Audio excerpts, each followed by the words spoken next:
President Biden stalked this week by a slew of problems: domestic, foreign, and, well, his son.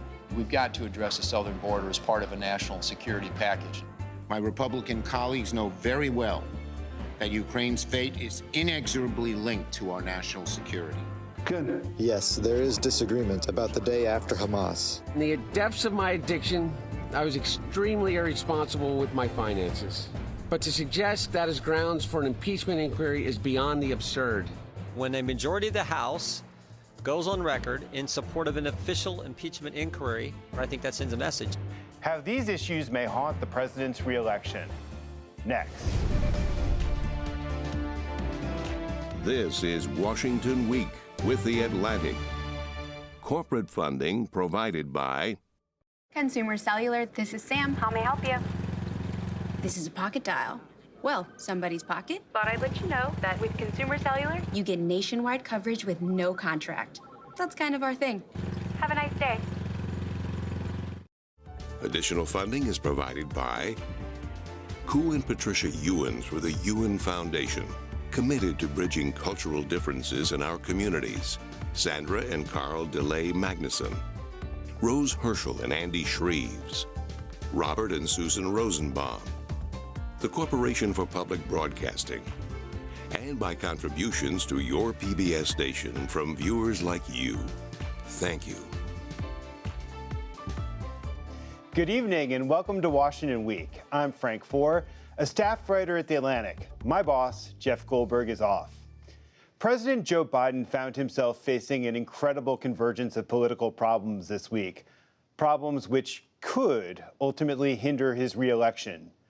U.S. funding for Ukraine is on hold, while the White House and Congress haggle over the details of border security.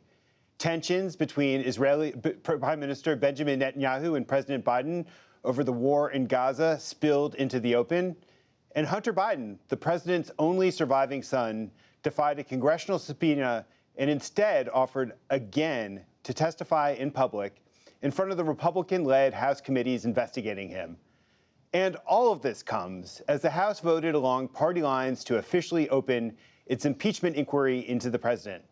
Here to discuss this with me are Steve Inskeep, a co-host of NPR's Morning Edition, Jonathan Karl, the chief Washington correspondent for ABC News and the author of Tired of Winning, Donald Trump and the End of the Grand Old Party, and Asma, a White House correspondent for NPR and a political contributor for ABC News. I roll with the A-team. Asma, I want to start with impeachment. Why now?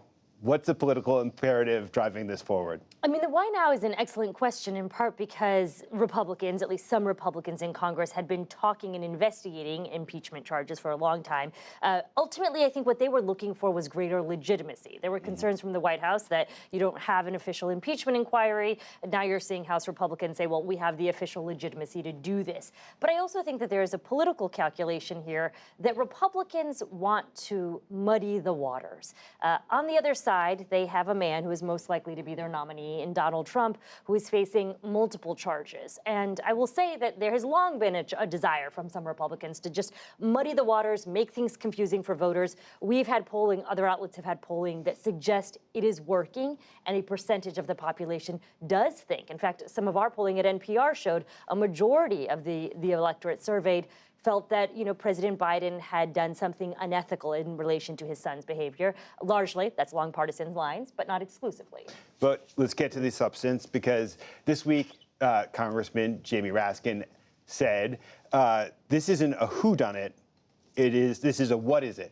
So the question is, Steve, what is it? I think it's a fair question. If you look at 4 other presidential impeachments, you can say in each case that the President of the United States definitely did something, and then you could debate whether it was impeachable or convictable. Andrew Johnson fired a cabinet member in a way that he wasn't supposed to, supposedly. Bill Clinton lied under oath. Donald Trump had the perfect phone call to Ukraine, as he called it. And then, of course, January 6th in the 4th impeachment. In each case, there was an act by a sitting president that was at the center of the debate.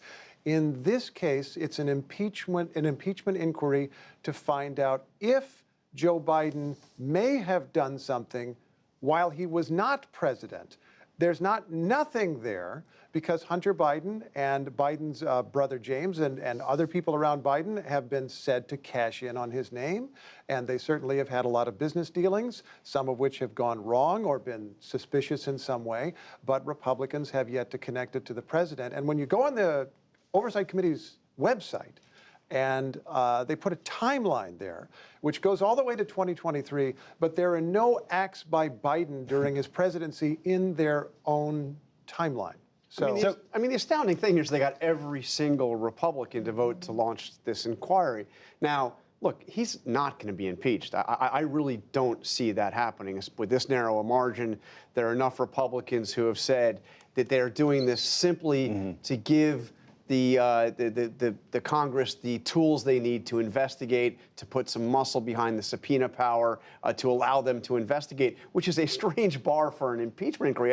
As you know, Steve points out, this is not in keeping with how impeachment has been used, but they got every single Republicans, including those, and there are a handful of them, who are on the record saying, look, I don't see anything. But just keep going with that, because everybody thought a month ago or 2 months ago that they would struggle to bring along these Biden district Republicans, and yet they've gone along with this. Why do you think that they won't ultimately go along with an impeachment vote? Well, first of all, because I think that there's a question of what's actually there, and there is nothing there. It's kind of the Seinfeld of impeachment votes, an impeachment vote about nothing. What are they doing? They've identified that Hunter Biden did some shady things. He certainly profited off his name. He got money. He got foreign money for business dealings. He, did a lot of questionable things, and he was close to his father. And he did have dinner with his father at Cafe Milano at one point. High crime and misdemeanor. Yes. But I mean, I just don't see it going anywhere. And I think it, look, Trump has been pushing for this from the beginning. I mean, Marjorie Taylor Greene, as close to Trump as anybody in Congress, filed the first impeachment resolution the day that Biden got sworn in as president.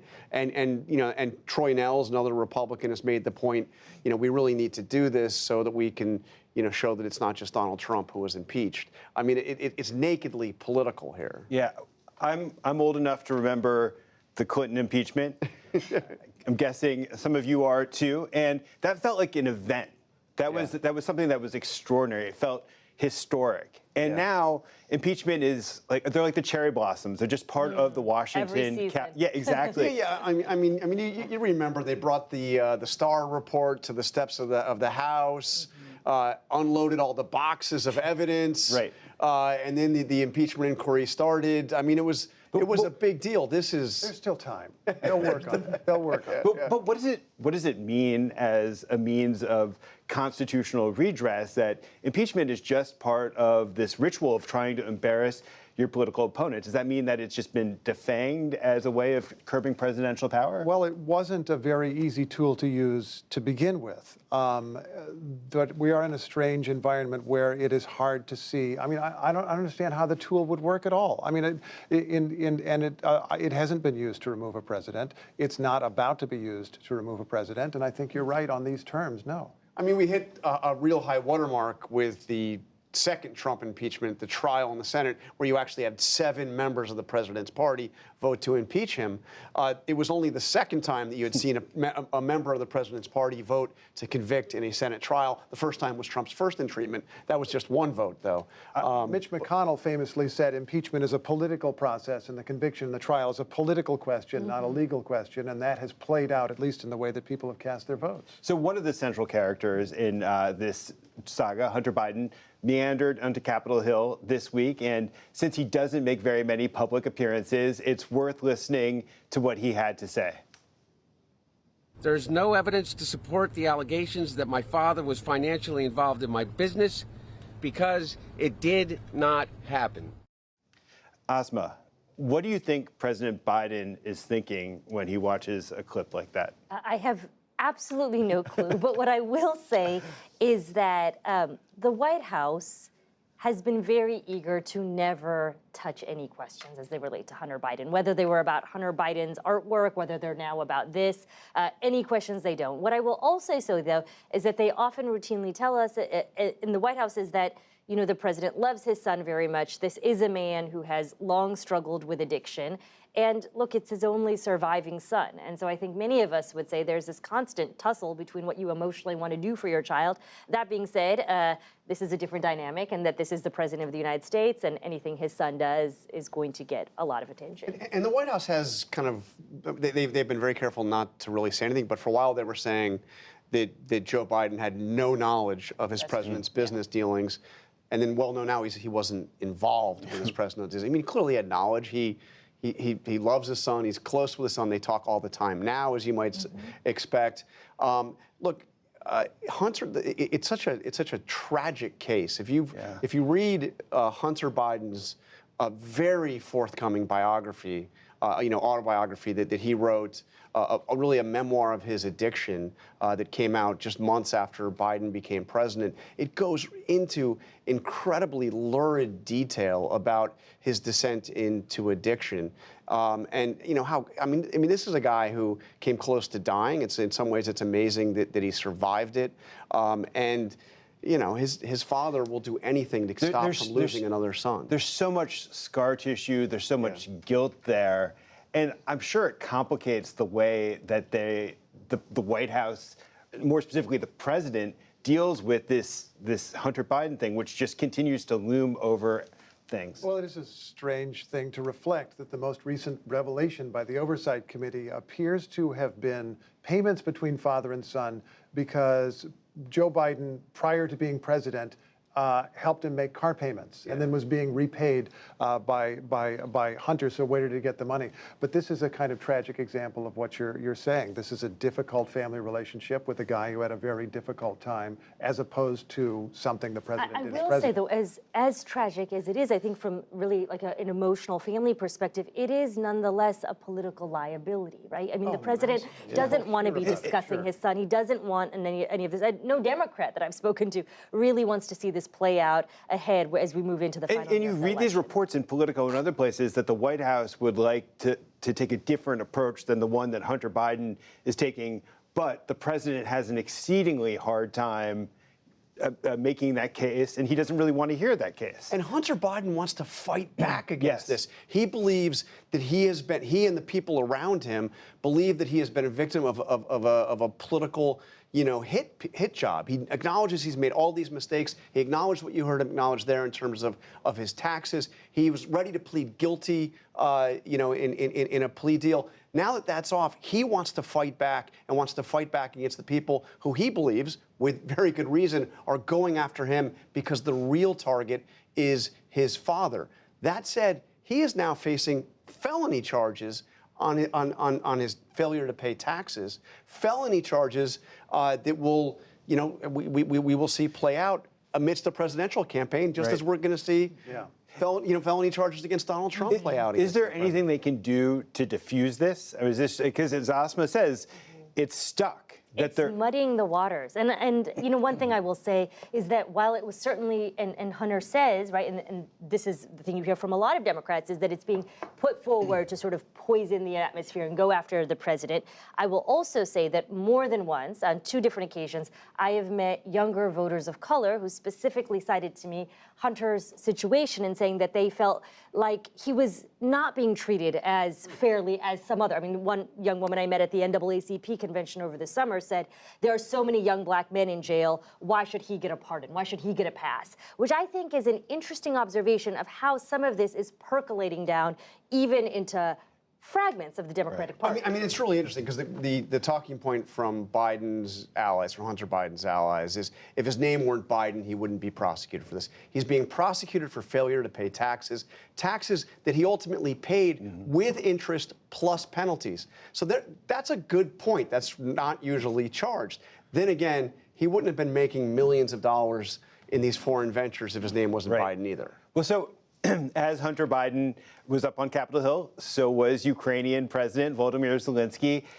Steve, Zelensky is usually this incredible communicator who's able to speak over the heads of political leaders directly to publics.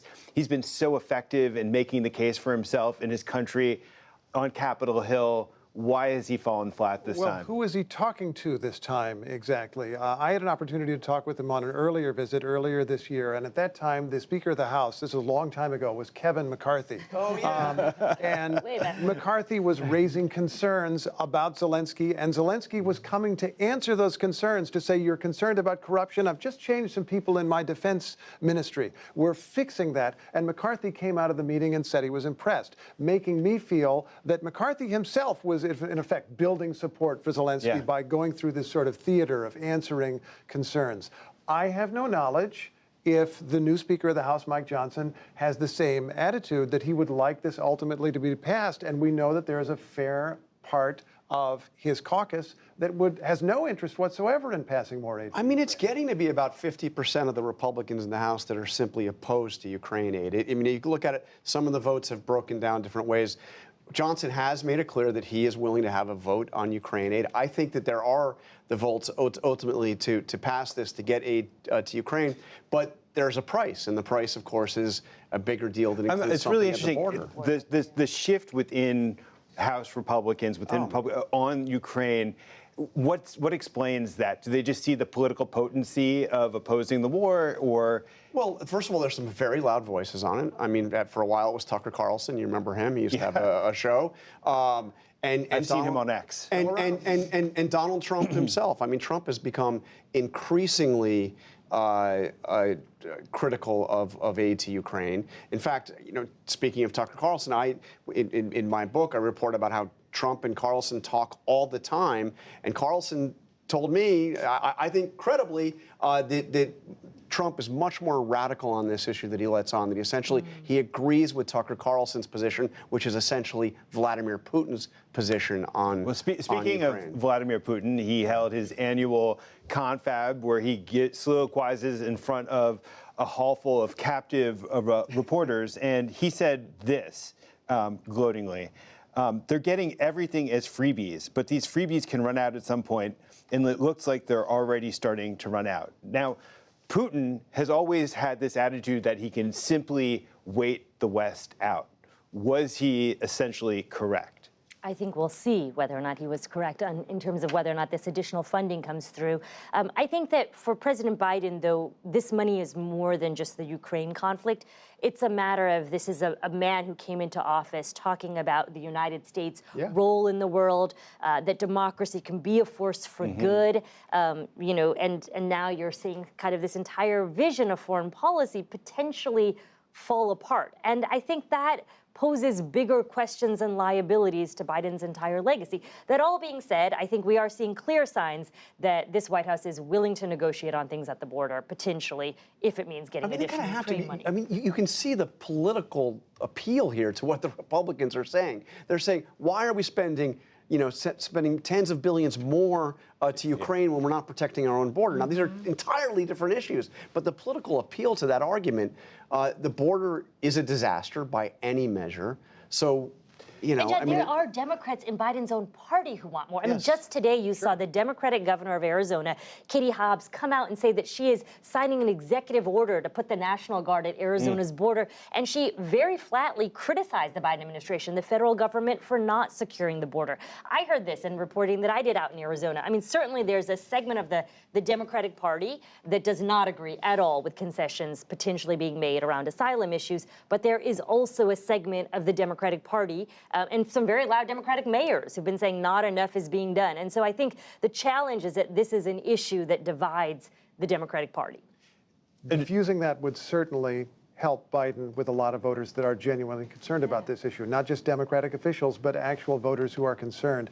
Of course, on the flip side of that, Republicans will have the same talking points regardless of whether Biden signs the bill or not. Against it no matter what. But it might be harder to run against it if it's not as palpable of a problem. It brings to mind Bill Clinton signing welfare reform in 1996 and ending that issue as he went to re-election. But one of the costs for him is potentially with the base of his own party, who are already inflamed over the war in Gaza.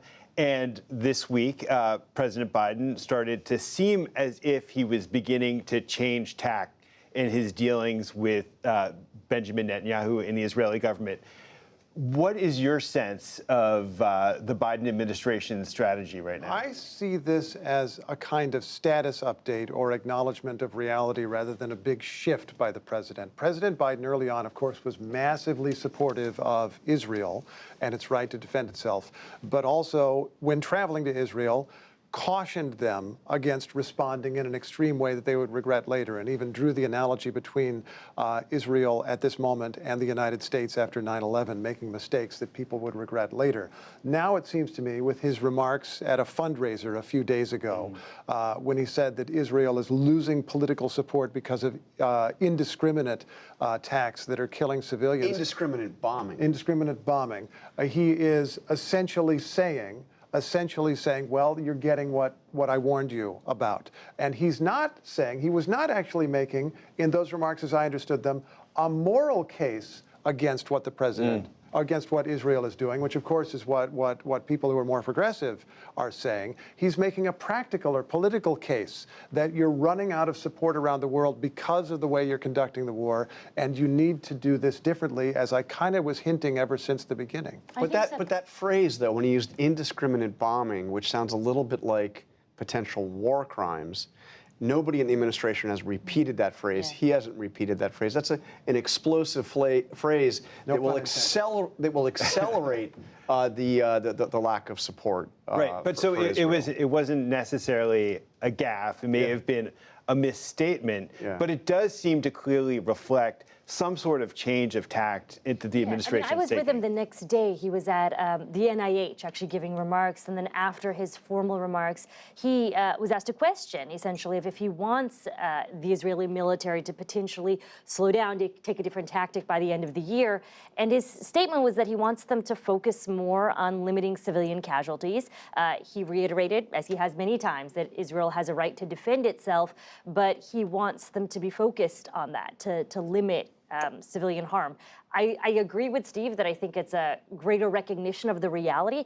I also think, though, that it is a greater recognition of his domestic political reality, which is that we have seen in survey after survey a large percentage of his Democratic base, particularly younger voters, but also large swaths of people of color who make up a key part of the Democratic Party, showing that they have reservations about what Israel is doing, and they don't necessarily approve of how President Biden's been handling the situation. But Michigan. And Michigan, of course. I mean, a state that might determine whether or not he gets elected president again.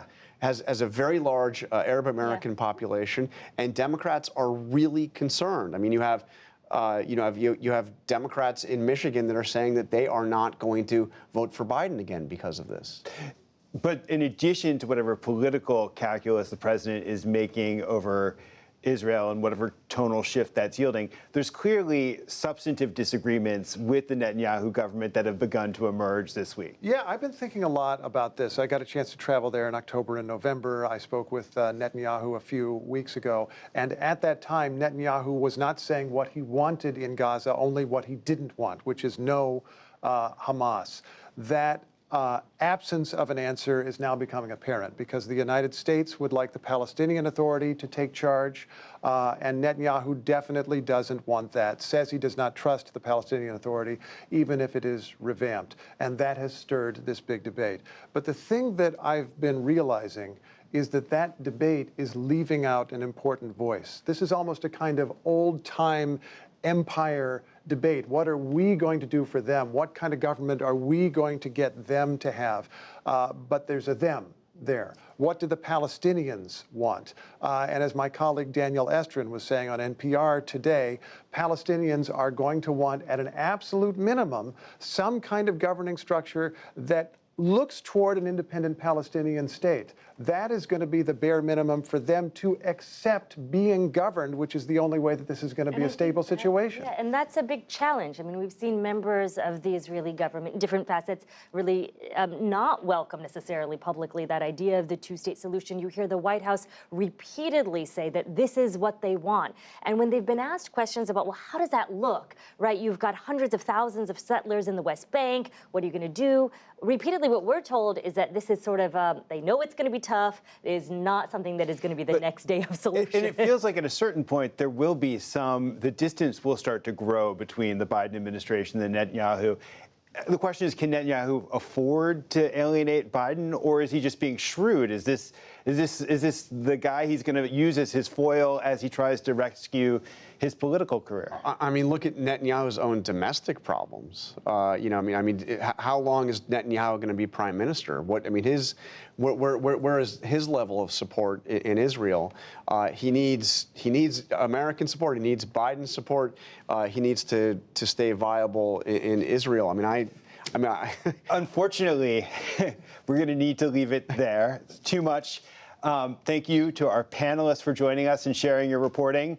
On Saturday's PBS News Weekend, how the Pope's reform efforts are dividing conservative American Catholics and the Vatican. I'm Frank Foer. Good night from Washington. Corporate funding for Washington Week with The Atlantic is provided by Consumer Cellular, this is Sam. How may I help you? This is a pocket dial. Well, somebody's pocket. Thought I'd let you know that with Consumer Cellular, you get nationwide coverage with no contract. That's kind of our thing. Have a nice day. Additional funding is provided by Koo and Patricia Ewens with the Ewen Foundation, committed to bridging cultural differences in our communities. Sandra and Karl DeLay Magnuson, Rose Herschel and Andy Shreves, Robert and Susan Rosenbaum, the Corporation for Public Broadcasting, and by contributions to your PBS station from viewers like you. Thank you.